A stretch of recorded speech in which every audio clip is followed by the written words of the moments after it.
Hi there. Welcome to Meet the Press Now. I'm Ryan Nobles. And if it's Tuesday, voters are voting with the midterms fast approaching, heading to the polls for primaries in 4 states around the country, including Alaska, Wyoming, and California. But all eyes are on Florida, and the potential impact of the state's mid-decade redistricting after the Republican-led state legislature redrew the state's congressional maps earlier this year in an effort to help Republicans hold on to control of the House. Tonight, we'll be keeping our eye on the matchups in 7 key battleground districts as Republicans hope to net as many as 4 seats. Campaigning yesterday in Virginia, Speaker of the House Mike Johnson sounding confident that he'll still be leading the chamber next year, despite the growing political headwinds facing his party. It's a fascinating thing to see the Democrat Party. They're in the midst of now an open civil war, truly. They don't know who they stand, what they stand for, who stands with them. They don't have a leader. They're kind of a rudderless ship. The Republicans represent what we have shown. This isn't just words, this is action. We have cut taxes, we have cut regulations, we have broadened the pathway out of poverty for more people. We've put the economic conditions in place for more jobs and higher wages and all of this. And that's what you're going to continue to see, doubling down on that and making sure that we bring down the cost of living for every American. Now, we're also tracking some statewide races in Florida, including for governor and Senate. But perhaps the biggest Senate race tonight is happening all the way across the country in Alaska, where not one but 2 Dan Sullivans are competing in the very crowded all-party primary. The entry of a similarly named challenger to incumbent Senator Dan Sullivan has sparked a legal battle and accusations of Democratic interference. But ultimately, a second Sullivan is on the ballot. The top 4 finishers will advance to the general election, with Democrats hoping former Congresswoman Mary Peltola could flip the seat and potentially help them flip the Senate. Bolstering Democratic hopes to regain the majority in both chambers are the significant political headwinds facing the president and his party. A new Reuters Ipsos poll found the president's approval rating has fallen to the lowest point of his presidency to just 33%. And on issues surrounding the economy, a major focus heading into November, voters say Democrats have the better approach. Joining me now to talk about all of this is NBC News chief data analyst Steve Kornacki. He's breaking things down, of course, at the big board. And with me on set, national politics reporter Bridget Bowman. Steve, let's start with you.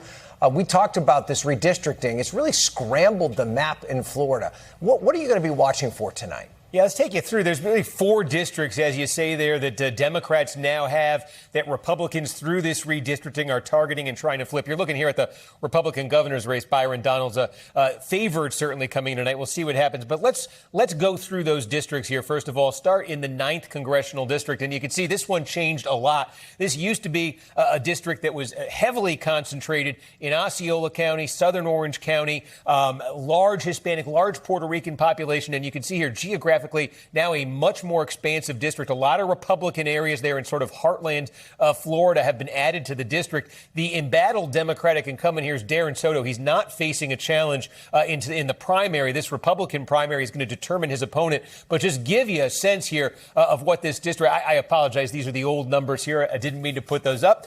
But this district now under these new lines would be a very strongly pro-Trump district. So Soto running uphill in a redrawn district there in the 9th. Also go to the 14th district here. Again, the Democratic incumbent, long-serving Kathy Castor. She's been there 20 years. It's a family name. The Castor name there in that Hillsborough County area is a very well-known one. Her mother was a politician as well, nearly got elected to the United States Senate. But again, this district changed. What happened here was heavily Democratic parts of the city of St. Petersburg were taken out. And again, this district, as it's now made up, would have voted for Trump by a solid margin here. And you can see this is the field of Republicans who have entered this race. Beltran and Steele seem to be the 2 who maybe have separated themselves. Again, we'll see what happens. But 2 Democratic incumbents there running very uphill battles. If you take a look here at the 22nd district, again, this was totally transformed. This district had been represented by Lois Frankel from Palm Beach County. She's now running a Democrat running in a different district. So this is an open primary for each party here. But again, totally transformed district, would have voted for Trump here. You see the Republican primary is a crowded one. The Democratic primary, Pia Dandia, expected to win here. National Democrats have rallied behind her. And a very interesting one here, the 25th district here. Let me start. Jared Moskowitz, an incumbent here. Now, again, the line scrambled so much in South Florida, so he's actually kind of moved to this district to run right here. He's got to get by a challenge in today's primary. This is a DSA challenger. We've seen these candidacies take flight in some other parts of the country. This would be sort of an unlikely place here in South Florida. This district, it's a quarter Jewish. It has a lot of Cuban expats in it, first, second generation Cuban Americans who fled socialism, fled communism. So we'll see if the DSA can get any traction in a place like this. But Moskowitz then, again, will have to run. We'll see who his Republican opponent is here. You look at the primary right here. But again, a district redrawn. All four of the districts I just showed you would have voted for Donald Trump by somewhere between 9 and 17 points under their new lines back in 2024. Some very dramatic changes there. Okay. And we're also watching a special election in California. Tell us about that. Yeah, so take a look here, the 14th District of California. Remember, California, they had their primary before. They had their special election primary before. The top two advance. It's two Democrats, Aisha Wahab, Melissa Hernandez. Not a very close race in the preliminary. What has happened here is that pro-Israel groups have poured in a ton of money trying to stop Wahab, who's running to the left in this campaign, trying to stop her sort of at the last minute. So it's a bit of late drama in this campaign where in the preliminary, it was a very lopsided race, but has that late push that's come in nationally against Wahab. Has that gotten any traction? That's what we're going to see in that district tonight. This was Eric Swalwell, the Democrat, had resigned the seat. That's why the special election is taking place here. It is an overwhelmingly Democratic district. It's just sort of what flavor of Democrat are you going to have? Right. And the winner of this would go right to Congress, right? They wouldn't have to wait until the end of the year. That's right. Yep. Okay. All right, Steve, stand by. Let's bring Bridget into the conversation, and let's pick up where Steve left off in terms of redistricting. How key is Florida to any hope so that Republicans have of maintaining their majority? Yeah, it is really important because it could help Republicans stem some losses in other places. Remember, Democrats only need a net gain of 3 seats to take back the House. So if Republicans have big advantages in 4 new seats in Florida, that could help cancel out losses elsewhere in other parts of the country as well. Does it seem, though, that no matter what the political environment is like, that it's going to be difficult for either party to build a sizable majority? We're talking 20-plus seats. Does that seem almost impossible? It does seem really difficult. That's because redistricting has kind of shrunk the number of competitive seats, along with just how polarized we are. There's fewer and fewer swingy seats nowadays, especially when you look at compared to the 2018 election, when the last big wave year that we saw in the House, there were around 100 competitive districts at this point. It's around 70 right now. And also in 2018, it was a lot more lopsided. There were way more Republicans. Almost all Republicans were defending competitive seats. Now it's pretty evenly split between Democrats and Republicans, thanks to the redistricting that we saw this year. So it does seem like it's going to be a real knife fight and that every seat is going to matter. Yeah, and we're also watching another progressive versus moderate matchup in the Florida Democratic Senate primary. Florida is a lot redder than some of the other states that this fight is played out in.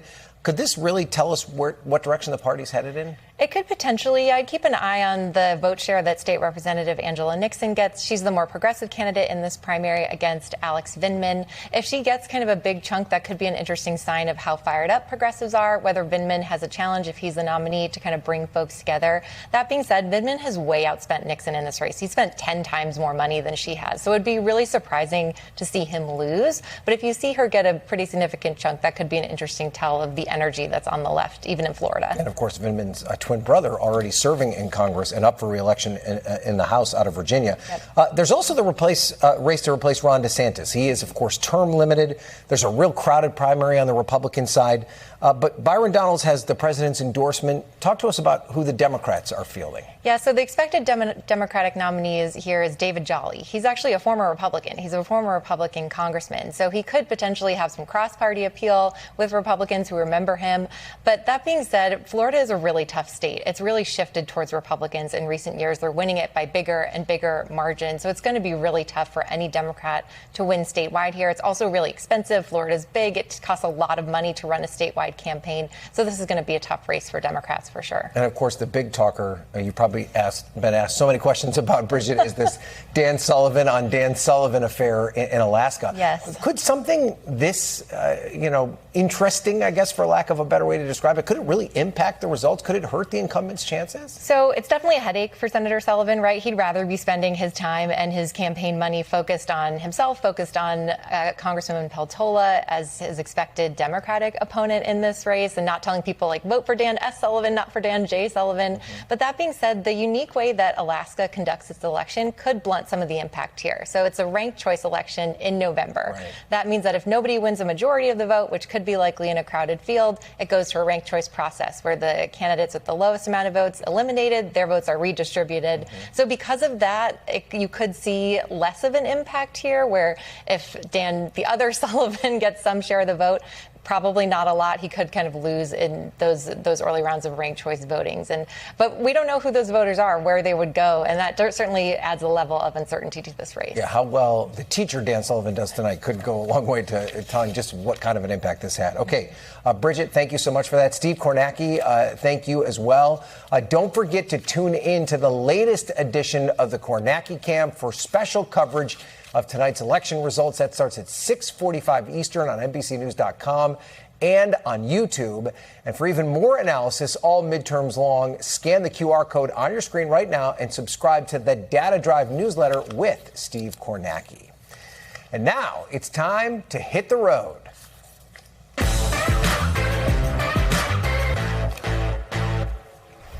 Today is day 3 of our cross-country drive to Decision Day with our own John Allen and crew cruising down I-80, talking to voters in 8 competitive House races across 5 states from New Jersey to Nebraska. These are the districts that could decide House control. And today, John and company are in Ohio. The first district, first they visited the 7th congressional district, where embattled Congressman Max Miller has defied bipartisan demands to end his campaign amid domestic abuse allegations made by his ex-wife, which he denies. But they've made their way to Ohio's 9th congressional district, which is a rare GOP pickup opportunity, as Republicans hope that a newly redrawn congressional map helps them defeat longtime Congresswoman Marcy Kaptur. John Allen joins me now from Toledo. John, hello. Great to see you. Glad to see that you are surviving this lengthy road trip. Let's talk first about the 9th Congressional District, which has really been a Democratic stronghold before redistricting. How has redistricting weakened their grip on that seat? Yeah, Marcy Kaptur, the incumbent congresswoman here, has been here since the 1980s. Republicans redrew Ohio districts at the behest of President Trump. And what they did is they added some conservative Republican areas in the western part of the state to try to give a better chance to Derek Merrin, the Republican who lost to Marcy Kaptur in the last election in 2024. That race was decided by about 2,300 votes, less than 1%. So Republicans are looking at that as an opportunity by changing the nature of the district a little bit to go after Kaptur. Of course, the question is going to be for her whether Democratic enthusiasm outmatches that Republican redistricting shift. One of the big issues here, you can see behind me, a new data center. Big issue in this district. Kaptur has said the companies should be paying for their footprint as they build data centers. If they're going to build data centers, Merrin in the state legislature had voted for tax breaks to bring in more data centers like the one behind me here in Sandusky. Okay, so earlier today you were embattled Congressman Max Miller's district. He's, of course, facing domestic abuse allegations. He does deny those by his ex-wife. She, of course, the daughter of the Republican senator from Ohio, Bernie Moreno. He is one of several Republicans calling for Miller to end his campaign. But what are voters saying about the accusations and whether or not Miller should bow out?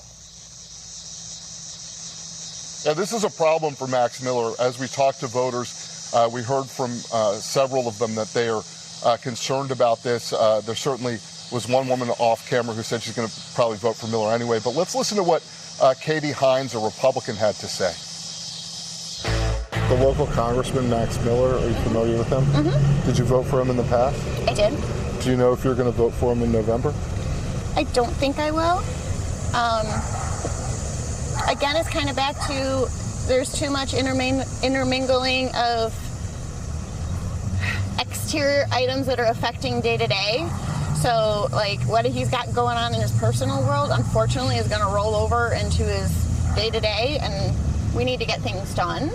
So, like, as a person in politics, you have to realize what your position is and how people around you will react to what's going on. And I just don't feel like that's a good fit for him at the moment, because I don't think we're going to get a lot accomplished because we're going to be too busy focusing on other stuff. It sounds to me like what you're saying is, and tell me if I'm wrong because I don't want to overinterpret it. It sounds to me like what you're saying is, regardless of whether the allegations against him are true, the sideshow makes it Exactly. too difficult to support that. Exactly. To represent you. Exactly.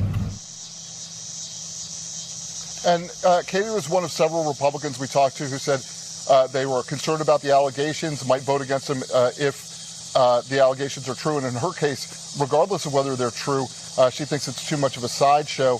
We were talking to her in the public square there in Medina, Ohio, and she did say that she might vote, not just not vote for Miller, but actually vote for the Democrat Brian Poindexter, an iron worker who suddenly finds his campaign as one of the most competitive in the country. And you also spoke to a Republican who's quite upset with his own party. What did he tell you, John? Yeah, this was fascinating, Ryan. We talked to Rich Beebe in Strongsville, Ohio, and just take a listen to what he had to say.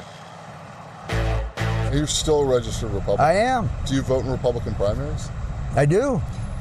So you're just not happy with the way the I'm not happy with, well, the party that I know doesn't exist. Yeah. Hopefully it finds its way. If you could say something to President Trump right now, what would you say? Resign. You're destroying the country. And so there's a Republican voter, longtime Republican voter, still votes in the primaries, not going to vote for Max Miller, obviously very upset with President Trump. Wow. It's pretty incredible to hear that directly from Republican voters, not from pundits or trying to interpret polls. So, John, we were watching yesterday. We know you guys had some car trouble in the form of a flat tire.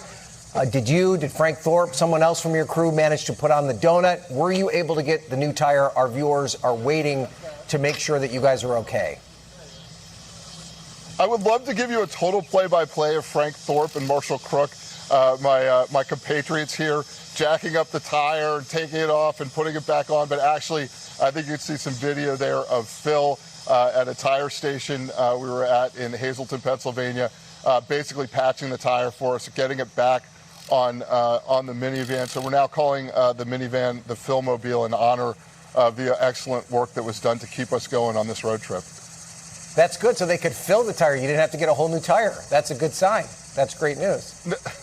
No, it was good for NBC News and the credit card that we did not have to get the whole new tire. Explain that expense report. Okay. All right. John Allen, great work out there, buddy. Glad to see you guys are having a good time. Try and keep those tires full of air for the rest of this trip. We'll see you in Iowa tomorrow for day 4. Welcome back. The back and forth between the U.S. and Iran over the Strait of Hormuz continues to escalate. This morning, the president posting this image on social media as he continues to say he will make the Strait of Hormuz a U.S. territory. Iran's deputy foreign minister hitting back, reposting the image and writing, quote, soon his, President Trump's, delusion regarding the Strait of Hormuz will either be corrected or we will correct the delusions of this deluded man.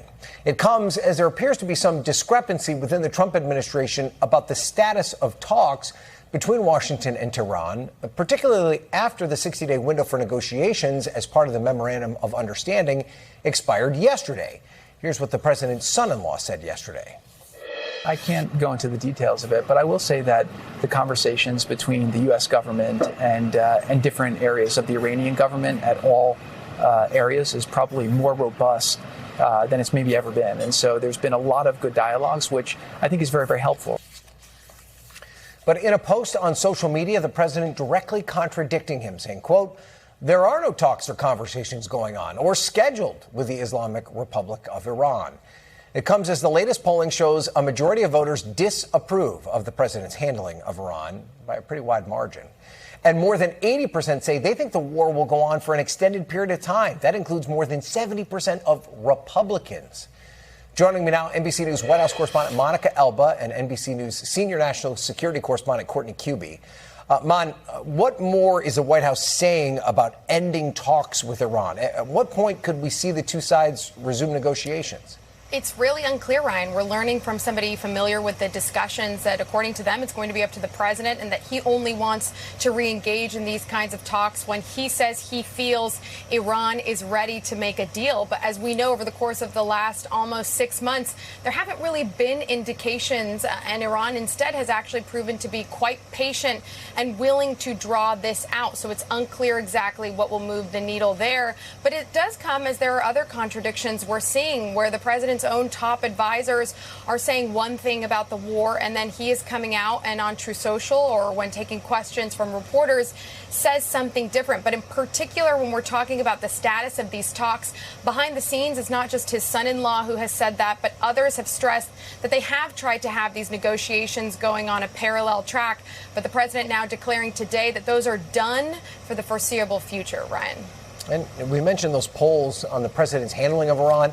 Is the administration worried at all about the unpopularity of this war and the fact that voters don't think it's going to end anytime soon, even as the president repeatedly claims that Iran's military has been defeated?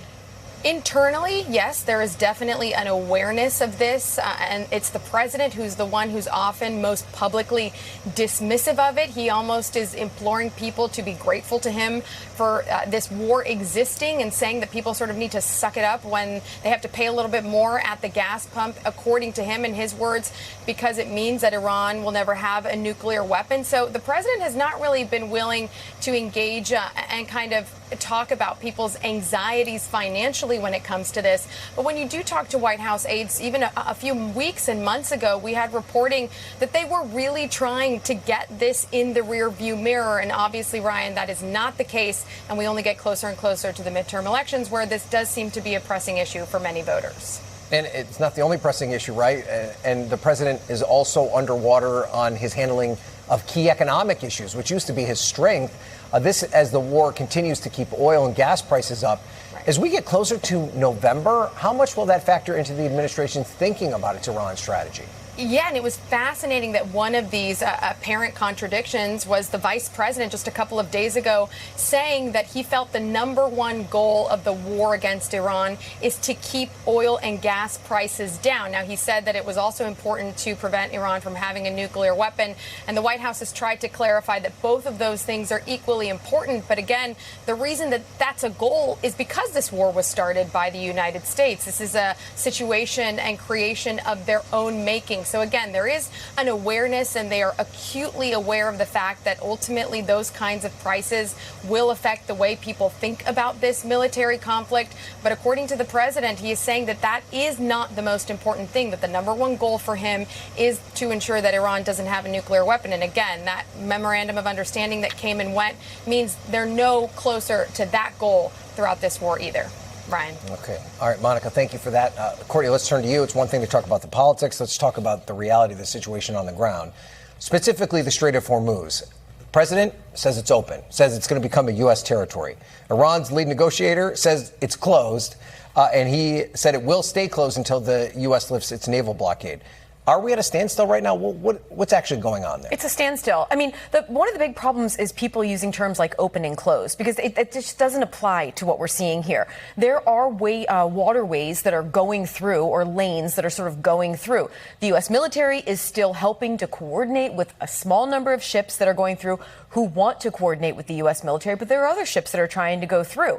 And we are still seeing Iran on a daily basis launch projectiles, primarily drones at this point, but they still have the ability to launch cruise missiles at ships that are going through. In fact, today, one of the maritime monitoring organizations says that one of those projectiles hit a ship and caused damage to the engine room. So we know it is still a very dangerous waterway, but there are ships that are going through. Again, we just have to get away from this sort of it's either open or it's closed. it's basically in the gray area between. And even if a few ships are getting through, that's not nearly what it was like before all It's this started. nothing like what it was back in February. Yeah. What's interesting about this is that the president just keeps saying over and over and over again that their military, that Iran's military has been completely decimated. There's a new report in Reuters today that says that Iran is ready to shift to what they call a fully offensive military posture because the talks have stalled. How can they be in any sort of offensive military position if, as the president claims, their military has been completely destroyed? Because it hasn't been destroyed. So, yes, a lot of it was badly damaged and some of it was destroyed. But Iran has maintained the ability to keep producing more drones. They have maintained enough missile launchers to still have at least some offensive capability. And they still have drones that have been in reserves. Remember, during the ceasefire, or this period since the major combat operations ended, which has now been going on for months, Iran has been able to dig out some of the things that they intentionally buried during the conflict or during combat. And then in some cases, they've been able to dig out some things that were buried by U.S. and Israeli strikes. And they've been able to move things around, to reconstitute a little bit. They were very badly damaged militarily, but they were not completely destroyed. So the question is, what will an offensive posture look like? Now, it will likely, just if any of what we've been seeing them do over the last several weeks, they'll probably continue to lash out inside the Strait of Hormuz. The concern is that they will lash out against U.S. allies and U.S. installations in the region, as we have also seen them do in recent weeks and months. The question is the scale. How big will they go here? Or will their offensive posture just be a posture waiting for any kind of U.S. or Israeli action? And part of the administration's goal here was to try and isolate Iran, cut them off from the rest of the world. But our colleague Dan DeLuce is reporting that Russia is actually supplying Iran with explosives and other weapons components. What can you tell us about Moscow's basically implicit involvement in this war, especially because the president claims to have a good relationship with Vladimir Putin? Yeah, it's not at all surprising, because Vladimir Putin likes to sort of operate again in the gray zone here, providing sometimes non-lethal capabilities to U.S. adversaries. He likes to sow chaos here. What's really complicated about this situation, though, is if the U.S. were to complain and say, Vladimir Putin, Russia, you need to stop providing lethal components or any kind of lethal aid to Iran that could be used against the U.S. and U.S. allies. Well, Putin could turn around and say, well, the U.S. and allies have to stop providing lethal components to Ukraine that they're using against Russian soldiers here. And then what does the U.S. say about that? It's true that the U.S. is not directly providing weapons and equipment the way that they were under President Biden, but they are still selling them to NATO, or to this NATO component that's providing it to Ukraine. So that is a very difficult issue for the United States to have to deal with right now, and some NATO allies as well. Okay, Courtney Hubie, thanks for that.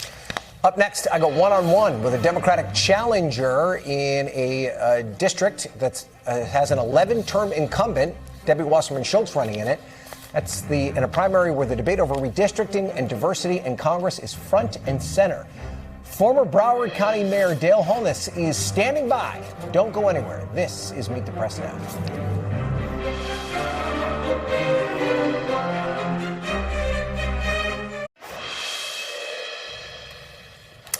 Welcome back. We are turning our attention back to Florida, where redistricting has scrambled today's primaries, including in the 20th congressional district, where a crowded field of Democrats is looking to unseat 11-term Congresswoman Debbie Wasserman Schultz. The 20th district has long been represented by a black Democrat, and her decision to run there after her current district was essentially eliminated has angered some candidates and black leaders in the party. Joining me now is one of the candidates in that race, the former Broward County Mayor, Dale Holness. Mayor, thank you for being here. Voting is already underway. Just talk to me about how you're feeling about this race. What's your message to folks who may have not gone to the polls yet? Well, I was actually out at the polls. I came in to do this. You see me dressed in my uniform for getting voters out. Those who have not come out yet need to know that their vote is their voice. And if they want to have a voice in what happens in our country, they need to be at the polls, voting. It's a bit slow, but people are coming out now. Today, we are pushing. We're making phone calls. I was out at several of the voting sites. We're knocking doors still. We're doing what we need to do to get the vote out. It's sad that we are in this situation, And you said that her district was eliminated. It was not. 40% of the district that she lived in now is 22, where she could actually win the election. Biden won it by 3% in 2020, Trump by 10 in 2024. But the state has swung away from Trump and the Republicans since then by an average of 17%, 22% in Matt Gaetz's seat in District 1, 16% in District 6, where Fine now has, and in Trump's home, in House District 87 for Florida House, a 17% swing away from the Republican. It's unfortunate that it seems more expedient to come into this race. And by the way, we're out at the same poll for a long time today, both of us trying to get votes. Well, let's talk about the Congresswoman's role in all of this. She's gotten quite a bit of pushback from this decision, but she's tried to make the argument that she would bring her congressional experience and her seniority to this seat. What would your response be to that? My response would be that's why she should have run in 22, because that could help the Democrats take the House back and make Hakeem Jeffries the Speaker of the House. She is more poised because she had more money. She raised $3.3 million. I raised the most at almost $400,000. No one else had that much money in order to take on District 22, where a Republican will now probably have a better chance. Had she ran there, we would have kept that seat and pushed back on Trump and DeSantis' effort to reduce the people's choice as to who their representative is for those two districts. All right, let's talk about representation. And obviously, there's a concern about the lack or the dwindling number of African Americans in Congress. I know it's something the Congressional Black Caucus is very concerned about, especially given recent court rulings. In this situation here, do you think it was a missed opportunity for you and the other black candidates in the race to not consolidate around a single candidate? I know there were discussions about that. Do you wish that you had done that to provide a better shot at an African American winning this race? You're absolutely right. And in those meetings, I offered to be the person who would step out if data showed that I was a weaker candidate than any of the others. In fact, at the time, I had $312,000 in the account. No one else had more than $23,000. That, facing someone with, at the time, $2.8 million, didn't make sense. There was no polling data that showed me behind. I actually qualified by petition, which means the community signed documents to say I should be the one. None of the others had that. I have the experience of being the mayor of Broward County, 2 million people at the time of COVID. Saving lives. We had less deaths in Broward County than they did in Miami-Dade or Palm Beach County because I brought the community together, leaders from every segment of our community to face that virus down and to ensure that we save lives and protect livelihoods at the same time, not shutting down our county totally. Let's talk about redistricting. That's obviously played such a significant role in this race and other races around Florida. It's going to have an impact on who holds the majority at the end of these midterms. We've seen other blue states respond by gerrymandering their states to make their districts more favorable to Democrats. Do you think that's the right response, or should there be some sort of even perhaps federal level intervention to prevent this mid-decade redistricting and try and move toward a more independent redistricting effort? Well, I think that what we're doing as a nation is not the right thing. We shouldn't be choosing who the voters are. We should allow them to choose us. So I would say both of us. But as a Democrat, you can't surrender to what the other side does. You have to go fight back. And that's what the Democrats are doing. We didn't initiate this war of redistricting, of gerrymandering. They did. And for us to then lay down our arms and say we won't do anything makes no sense to me as a Democrat. When we need to have people in office that care more about the American people than about mega corporation, than fighting wars, which has driven up the cost of our living. Gas prices gone crazy. This administration is doing some reckless things that are hurting our economy. They have brutalized Americans who stand up for their immigrant neighbors. It is wrong what's going on here. And I tell you, our economy is not going where it needs to go. We need to make sure that we have people in office of diverse background, lived experience, in representation is important. Diversity and inclusion strengthens us. It doesn't weaken us at all. And what this administration is doing to roll back the voice of the people is not right. What the Republicans are doing to roll back the voice is not right. But again, we need to make sure that we can get to 218 seats to take the House back and to put policies in place that put people first. Yeah. That's what I've been about in my 18 years of service as a public servant to the people of South Florida, serving as a commissioner and as mayor of Broward County, growing the economy, providing service for those who need it most, because we're running out of time. Helping to grow businesses. Can I ask you just one quick question before we go? And we only have about 30 seconds, less than that. Yes, go ahead. Yeah, there's been a kind of a struggle in your party right now between the progressive wing and the moderate wing of the party. What will you do to bring those two sides together to unite as Democrats moving forward? Well, if we focus first on getting results for the people, not necessarily being ideologues, but finding a way forward. And there are times when you have to compromise in order to get to where you need to do. When I passed the additional homestead exemption to reduce the taxes for seniors, it took me 2 tries to get the whole thing. I did a half first and then another half to ensure that our seniors' taxes on their property was reduced. And a Republican joined me in that. So we can find common ground, but we should not surrender our principles. We should not surrender what's in the best interest of the American people. And too often, the Republicans have lost touch. They're out of touch with the reality of the cost of living that people suffer through. They're out of touch with how we grow our economy, not by giving $1 trillion tax cut to the wealthiest people. When President Clinton did a tax reform, it put money in the middle class pocket and it grew our economy, balanced the budget. All right. We got to go. We got to go, Mayor. All right. I appreciate it. Thank you so much. Good luck tonight. We appreciate it. We'll have you back if you win. And we'll, of course, be tracking this race going forward. Thank you, sir.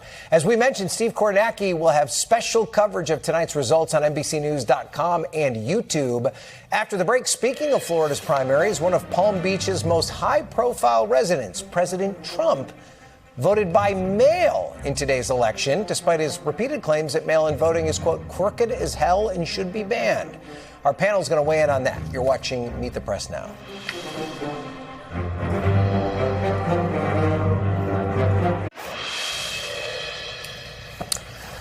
Welcome back. As we mentioned, it is Election Day in Florida, and despite his repeated and baseless claims that mail-in voting is cheating, President Trump cast a mail-in ballot in Florida for today's primary.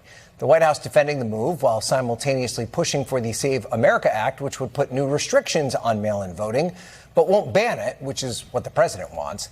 The White House saying, quote, as President Trump has said, the Save America Act has common sense exemptions for Americans to use mail-in ballots for illness, disability, military, or travel, but universal mail-in voting should not be allowed because it's highly susceptible to fraud. To be clear, there's no evidence at all that voting by mail is highly susceptible to fraud. Joining me now is our panel. Tia Mitchell is the Washington bureau chief for the Atlanta Journal-Constitution. Asante Golar is a Democratic strategist and the CEO of Emerge, and Malik Abdul is a Republican strategist. Thank you guys all for being here. I appreciate it. Tia, so let's start here with the president's kind of double standard here. I mean, are we past this point where, he says something and does something different, or do people roll their eyes, or do people look at this and question it? I mean, I think most people are rolling their eyes. Most people are questioning it, except for the people who are most loyal to the president. I think when he cites the travel exemption for himself, saying people like me who travel, it just doesn't ring, true. It doesn't ring like that really makes sense, because we know he travels easily. He has planes, multiple at his beck and call. He can get to Florida, probably wheels up to wheels down, in 3 hours. And he does it pretty frequently. He's voted by mail while still in Florida. So I think the attacks on voting by mail look to be about something different than just, feeling like it's fraudulent. Because if you really believe that, and you can vote in person if you wanted to, you would. He does not. So, Malik, let me try and frame this question for you a little bit differently, because when you talk to the president, he argues that part of the reason that Republican voters aren't enthusiastic about this election is because they can't get the Save America Act passed, that it's the most important thing to Republican voters. So here he is saying one of the things that needs to be done is limitations put on mail-in voting, but then he turns around and mail-in votes himself. Is he undercutting his own argument by doing that? I think that President Trump, this is something that he's going to take to his grave. We've seen over and over again, Republicans all around the country have taken advantage of the early voting, mail-in voting, and I suspect that that's going to continue. The biggest story for me, though, coming out of Florida is whether or not we're going to have the first black governor of Florida in Byron Donalds, or whether or not the Democrats, whether or not Debbie Wasserman Schultz actually wins down in Florida, because she's running in a majority black district against black candidates, and those black candidates down there have a problem with her. So I'm actually interested to see whether or not the white candidate actually beats the black Democrats. Well, we can talk about those other issues, but I want to stay on this mail-in voting issue. Asante, how should Democrats handle this? So President Trump, he's a Republican who votes by mail. I'm a Democrat who votes by mail. This should not be a partisan issue, and that's what we should be talking about. We all want for our elections to be safe, fair, and accessible. So that is what we need to be focusing on. And we know that vote by mail helps people from all walks of life, all backgrounds, people who travel, people who don't travel. And that's what we need to focus on, is the work that is actually going to continue to safeguard our elections, and not these baseless claims about fraud. If it was fraudulent, you wouldn't be doing it. So you cannot keep sending the people in the country all of these mixed signals. It does not help anybody. All right, let's turn now to a new development on the campaign trail. I don't know if anybody had this on their bingo card as we track who's going to the early states, but it was Defense Secretary Pete Hegseth, who was in all places Iowa, stumping for Congressman Zach Nunn in his personal capacity. It still seems pretty unusual for a defense secretary to find himself in that position, isn't it? It is really unusual for a defense secretary, because most defense secretaries historically have avoided politics. They've been too busy focused on the mission of managing our armed forces. I think we should pause here to note we are at war with Iran. We are still trying to figure out what's going on with Israel and Gaza. We are still looking at what's happening in Venezuela and a lot of other places. And our defense secretary is campaigning in his personal capacity. I think it shows that our defense secretary, whose roots are kind of like in TV and kind of being out front, he doesn't have the same type of military brass that previous defense secretaries have. And maybe his priorities may be a little bit different than previous defense secretaries. Do you think he's really contemplating a run for president, or maybe even some other political office? I think he's contemplating what happens after Trump, because let's be honest, even I think a different Republican president is unlikely to have someone with the resume of Pete Hegseth as defense secretary. He just doesn't fit the mold of other defense secretaries. And I know Pete Hegseth knows that once Trump's out of the White House, he likely is also out of a job. So, Asante, I want to ask about this district that he's in, though, right? Yeah. I mean, Congressman Zach Nunn, Democrats view this as a pickup opportunity. Does Hegseth help Nunn in a district like this? So I am very excited about this race, because his opponent, Sarah, is one of our Emerge alums. So she has made this district competitive. So they are out there, too, because they scared, and they should be, because Sarah is amazing, but it's also a testament to the environment. People want elected leaders in Congress who are going to fight for them. And this is one of the things that we've done right as Democrats with building the bench, having someone like Sarah who can go in and make this district competitive. So I am really excited to see what happens. And, sending the Secretary of Defense there, dude, we know about this plane situation. Like, there's credible threats. You know that you need to be protecting us. Someone else should have went, and he should be getting us out of all of these horrible foreign situations that we are in, that we have to be honest about are negatively impacting our economy, that makes districts like this competitive. All right, Malik, I want to turn to Texas now. The news out of Texas today is that James Tallarico's campaign has hired the former legislative director of Senator John Cornyn, who's, of course, the incumbent Republican there, Jacob Smith. Should this be setting off alarm bells for Republicans in Texas, that you have a Republican willing to go work for the Democrat in this race as opposed to Ken Paxton, who won the party's nomination? No, not at all. And the reason that I say that is that we saw since 2016, Republicans have either voted for someone like Hillary Clinton. So this actually isn't surprising to see. It's really not going to have any impact on the race at all, just having a staffer joining your campaign. What really is going to matter is to get out to vote operation. And I've said many times before that what Ken Paxton needs to do is to focus on what he's done, why they chose him as Attorney General, the Facebook, the Meta lawsuits, the Google lawsuits. These are the things that he actually needs to be focused on, because the Tallarico campaign really is going to make sure that you remember every impeachment and every negative thing about him. So he has to take control. He has to take control of his campaign, and I'm hoping that we're going to actually start seeing more of that. It's interesting, Tia, because Cornyn actually rushed to his aide's defense that he's going to work for a Democrat. And Cornyn himself has not endorsed Paxton. He was obviously very critical of Paxton during the primary.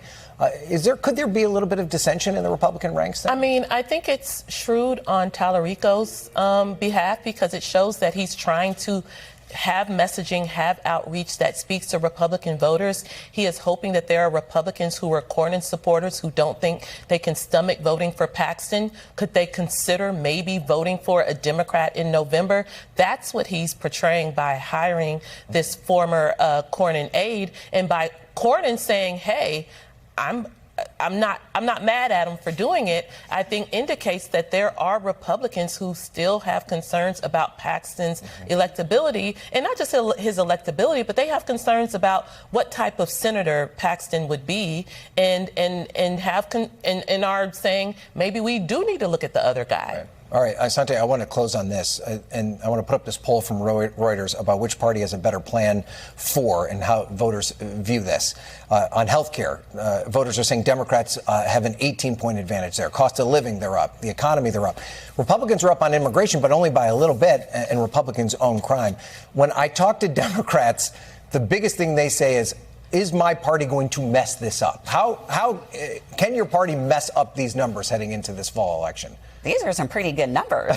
They definitely make me smile. But no, I definitely feel good about the midterms. Just even looking at the primaries and elections that we had last year, we are doing really well, letting people know that what is happening in the White House is bad, is not benefiting you. We have a plan. But most importantly, they're messaging directly to the people in their district, and that's important. Okay, we're going to have to leave it there, guys. Thank you so much. Tia, Asante, and Malik, great conversation. Still to come, school vaccination rates have dropped dramatically as the country faces its worst measles outbreak in decades. What you need to know as students prepare for back to school. Stay with us on Meet the Press now.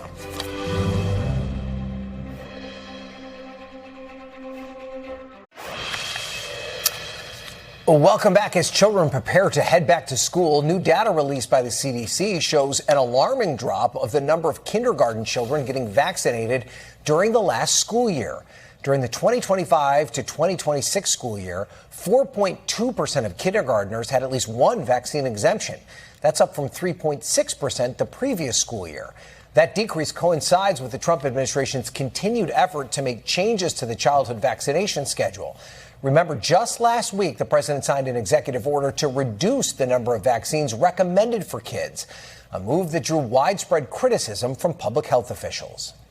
And joining me now is NBC News medical reporter Erica Edwards. So, Erica, what do we know about the exemptions that parents are seeking for their children?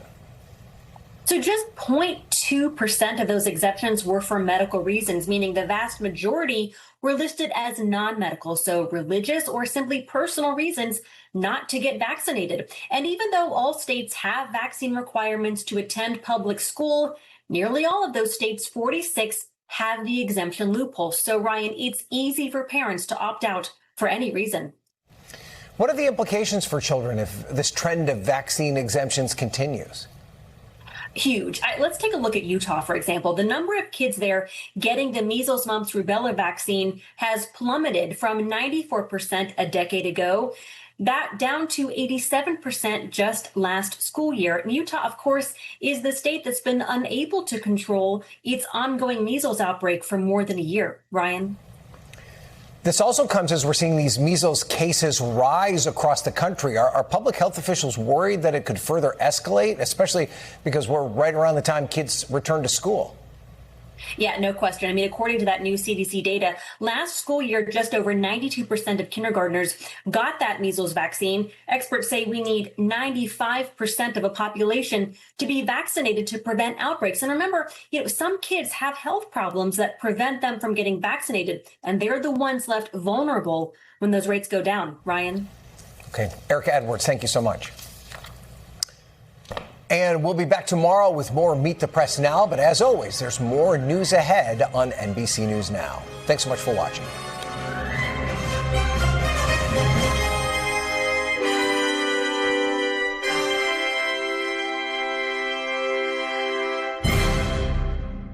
We thank you for watching, and remember, stay updated on breaking news and top stories on the NBC News app or watch live on our YouTube channel.